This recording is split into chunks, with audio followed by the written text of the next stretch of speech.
Hello and welcome to my very first video on this channel, which I'm quite excited about, to be honest. And if you're here with me for the very first one, I thank you very much. This is great news that perhaps some of my knowledge get out to you from my heart to yours.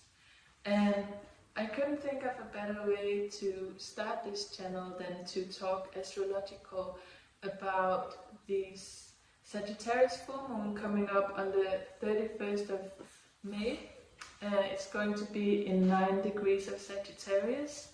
So if you have anything in your natal birth chart that hits around Sagittarius 9 degrees or any other planets in 9 degrees, be very aware that this Sagittarius Full Moon will influence you a level deeper than moons that perhaps are not hitting you in the same way. So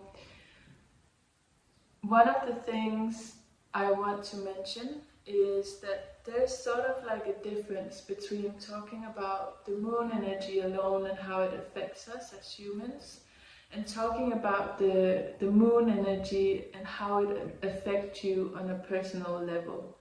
So one of the things I would highly recommend for you to do is to learn how to cast your natal birth chart in whole sign astrology, so that you can check out which house does this lunation affect me in, and which sign is affected in my birth chart. Because in that way you will be able to personalize these kind of moon readings way more than if you just get a general overview. And along the way I will probably make some videos teaching you exactly how to do that. But for this very first one, I'm going to start to give you a bit of an overview of the energy that you can be expecting. And I want you to think back half a year to around December last year, and look into if there were anything coming up in your life regarding higher education, or the way that you're thinking, or any sort of sudden urge to travel or take some new education or change things that might have felt stuck for you in your life, or something that is just outgrown your current reality. Because December last year was sort of the initiative spark of this energy of the Sagittarius full moon that is then coming into fruition with this full moon on the 31st of May. So just to give you an example, it could look like, let's say you have Sagittarius in the first house of the self, of personality, how you look, how you carry yourself, how you identify yourself. And back in December you were feeling a certain urge maybe to change some of that, to show up in the world in a different way. Or it could be more subtle, that it could be that you were feeling, I'm not really in alignment with where I want to go on my personal reality, and I will do what I can in order to expand my awareness in the world into something new. And if you were not taking those steps back in December, it could be that you start to feel around this full moon a sort of like, okay, let's go, I need to do something, I need to educate myself, I need to take a travel, I need to read more, I need to really go in and deconstruct the way that I have been thinking about my human life up until now, so that I can move into a more expanded version of how I go about myself and in my daily life. Or let's say that this full moon hits in your 7th house of relationships. It might be that you realize that you have a strong calling to commit more to loved ones, to friendships, or that you feel, maybe you feel stuck with a partner that didn't to the expansion that you want to go to, or you are single and you suddenly have this strong need to go out and date again and be seen again, but show up as the new version of yourself. So these are just some examples of how this full moon in Sagittarius can really start to purge and show you areas in which you have narrowed yourself into a version that is not in alignment with who you are becoming. And the thing that I really love about the sign of Sagittarius, it's just such a truth teller. Sagittarius is the no bullshit. It's the sign that will say things as it is. It's very honest. It's very straightforward. There's no hidden sort of like subtleties of phrasing or words. You can trust that Sagittarius, if Sagittarius tells you, you need to change this, you need to change that, you can trust it, because there will not be any emotional undercurrents that are sort of like, could be interpreted in different ways. So trust what you are experiencing around this full moon is another great way to go about it. Everything you can do to expand your perception, your consciousness, is super important at this time as well, because we are moving into a time where there will be a lot of surprising news in the media or in general in the world that we cannot even comprehend from this level of consciousness we have at this moment. And I think one of the duties on our personal path is to prepare ourselves and upgrade ourselves constantly in alignment with the currents of the world, of Earth, and the direction in which we want it to move. So I would say it's really time for all of us to leave behind old luggage that could connect us to a version of ourselves that is no longer in alignment and that makes us feel like, you know, chained or makes us feel constricted in our daily life. And it's quite interesting because I'm very fascinated with the Jungian way of interpreting dreams and archetypes. And one of the things that has been coming up a lot in these energies for a lot of people that I've been in contact with is dreams about luggage. Literally, people have been having these collective dreams about either, you know, going on a train and forgetting the luggage, or being in an airport and not being allowed to board with the suitcases, and needing to either go in the direction of where they want to go on the flight, on the train, or stay behind and keep the luggage. And I find that quite fascinating from an archetypical standpoint. It makes me think a lot about the Fool in the Tarot, in the sense that he's not carrying luggage from the past with him. He takes a leap of faith that the new will be better than the luggage he was carrying from before. It also makes me think, if any of you are into the tarot, of the Six of Swords, that is traditionally portrayed as a woman with a child in a boat being carried over to a different shore. And what's very characteristic about this card is that she cannot board any of her old luggage with her on that little boat. So the Six of Swords as an archetype only becomes successful when we do not take the loaded baggage of the past with us. So that will definitely be one of the themes for this full moon for you to consider. You could also experience certain revelations and insights that you have not had access to before. Let's say usually you used to be super afraid of going to the cinema by yourself, and you didn't want to be seen as someone who didn't have any friends, and therefore, why is this person going to the cinema alone?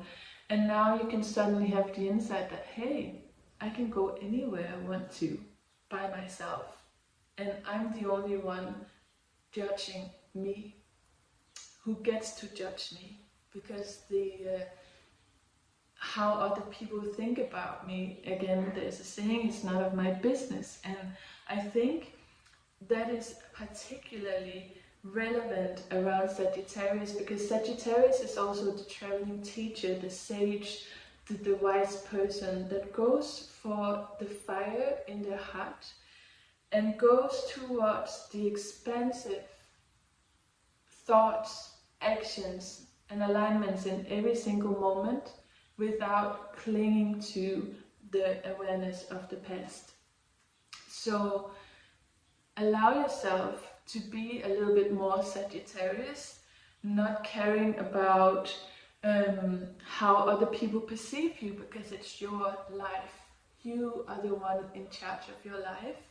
And imagine the sadness of going through an entire life and then on your deathbed, hopefully at a very old age, you're thinking back to all the things you did not do because you were thinking, oh, what would other people think about me? I think that is one of the core reasons I became an astrologer, because I think the saddest thing one can experience is to have a life where you do not get to live your purpose, where you do not get to live for you, where you do not get to seek in and understand yourself and why your soul came here to be on this earth. And that's also one of the things that you will see once you align yourself more with the broader astrological currency, is that you can learn to ebb and flow with life, and you can learn to use these archetypes of, for instance, Sagittarius, the sage, to make improvements in your life that are in alignment with the divine timing. Astrology is very much divine timing as well, and learning when to, because the thing is that divine timing, I need to go down that road as well with Sagittarius. Divine timing is not a passive thing. A lot of people think, oh, you know, if I'm not supposed to have that job, I guess it's just not divine timing. But that is not how we go about it. Divine timing is the art of being able to align yourself with the river of things, the river of life, so that when the waves comes and the thunder hits and there's foggy and you cannot navigate your boat, you are still prepared for those moments. Because that's how divine timing works. It works in the favor of those who are willing to go with the seasons, to know when to take action and when to rejuvenate. And one of the things that is such a sadness of this world is the level of brainwashing us into living out of alignment with the natural seasons of life. And astrology is an art form and a way of aligning us back into our true nature. To know that we are just like the trees. We have seasons. We spring, and in autumn we have the leaves falling down, and then we are bare throughout the winter.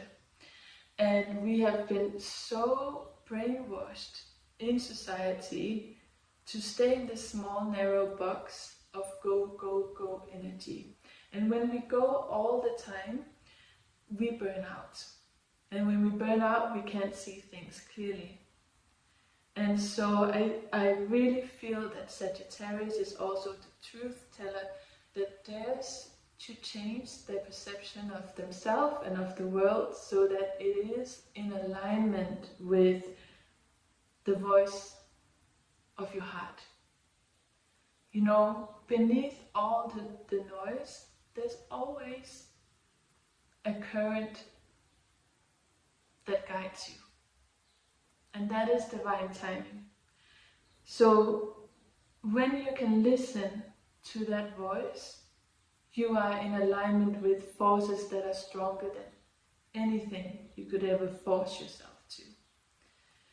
And Sagittarius is very much a reminder that this is the time for you to start changing those belief systems that keeps you small in a certain area of life.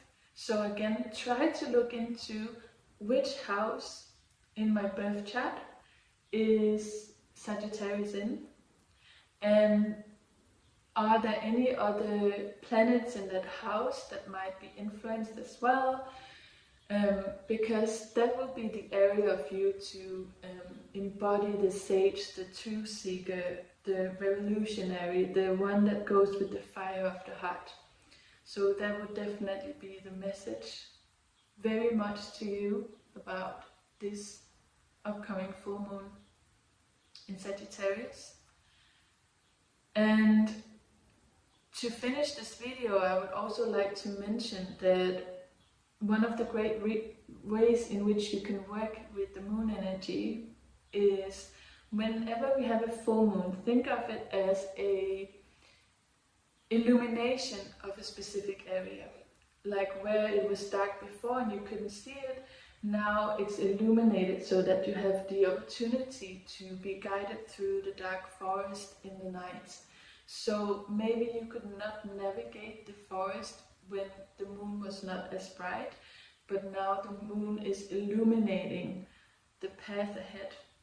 And if you see any obstacles on that path, now because of the illumination of the full moon, you have the opportunity to say, oh, there is the road, there is a big stone I can't cross, and there is the way I need to go. So whenever we have a full moon, think of a path being illuminated, and think of that path sometimes could have some unexpected obstacles that you were not able to see before. And now you have the knowledge. So it's not personal to you, you didn't do anything wrong. In case you see these obstacles, it's just a time for you to readjust the path ahead. A way of working and integrating this energy is to take a moment to journal a few questions. It could be, where do I perceptually keep myself small? Which belief systems have I outgrown by now? And am I willing to leave behind that luggage, even if, we know that there might have been an old favorite dress in that luggage? Am I ready and willing to leave that behind with full trust that I will find a dress that suits me more beautifully than I could ever imagine from this level of awareness? So that will be my advice regarding the Sagittarius full moon for you. If you were here throughout this video, my very first one, I want to thank you so much. I will eventually probably get a bit of microphone, but we gotta start somewhere, all of us. And I hope that you will come with me on this journey into the wonderful adventure of astrology and its many beautiful tools to elevate our life experience. And if you want to support my channel, you can give it a like, thumbs up. You can write in the comments, let me know if any of this is resonating with you. I would always love to read, because I think it's such a beautiful thing that we are so accustomed now to put something out and we don't know who is receiving it. So if you receive this message and it's resonating with you, let me hear from you. And you can always go on my page and check my personal readings as well if that calls to you and you would like to understand how this full moon is affecting your birth chart. And so that was all for me for now. Have a beautiful start of the summer. Go out, with the fire of your heart and be courageous to change. Thank you so much. Be soon.